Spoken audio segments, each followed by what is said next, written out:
কক্সবাজারের সংঘর্ষে জামায়াতের ওয়ার্ড আমিরসহ নিহত ৩। কক্সবাজার উখিয়া জমিন সংক্রান্ত বিরোধের জেরে দুই পক্ষের মধ্যে সংঘর্ষে জামায়াতের ইসলামীর ওয়ার্ড কমিটির আমিরসহ উভয় পক্ষের ৩ জন নিহত হয়েছে। এ ঘটনায় আহত হয়েছেন আরও বেশ কয়েকজন।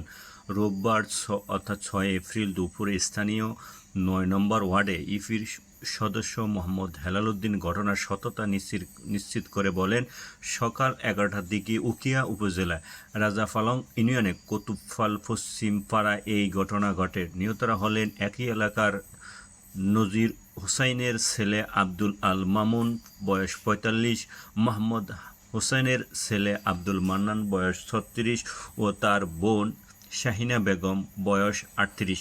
ঘটনায় উভয় পক্ষের কয়েকজন আহত হওয়ার তথ্য দিয়ে তাদের নাম ও পরিচয় তাৎক্ষণিক জানাতে পারেননি তিনি। মৃত আব্দুল আল মামুনের রাজারফাল ইউনিয়নের ৯ নম্বর ওয়ার্ডের জামাতের ইসলামের আমির। নিহত ৩ জনের পরস্পর আপন চাচাতো জ্যাঠাতো ভাই বোন। স্থানীয়দের বরাদ্দে ইউপি সদস্য হেলাল উদ্দিন বলেন, উখিয়া কুতুবফাল এলাকায় স্থায়ী বাসিন্দা আব্দুল আল মামুন ও আব্দুল মান্নানের পরিবারের মধ্যে ভিটে জমির মালিকানা নিয়ে দীর্ঘদিন ধরে বিরোধ চলছিল। রোববার সকালে বিদ্যমান এক পক্ষের বিরুদ্ধে জমিতে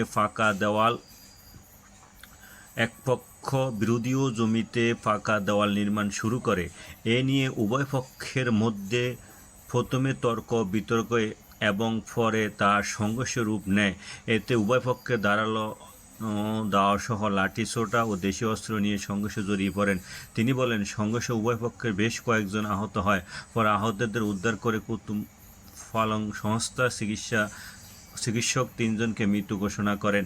উখিয়া থানার officer in charge OC Mohammad Arif Hossain বলেন, জমির বিরোধের জেরে দুই পক্ষের সংঘর্ষে ৩ জন নিহত এবং কয়েকজন আহত হবার খবর শুনেছি। তাৎক্ষণিক পুলিশের একটি দল ঘটনাস্থল পরিদর্শন করেন। নিহতদের লাশ হাসপাতালে রয়েছে। ঘটনাদের জড়িত চিহ্নিত করে গ্রেপ্তারে পুলিশের অভিযান চলবে বলে জানান তিনি।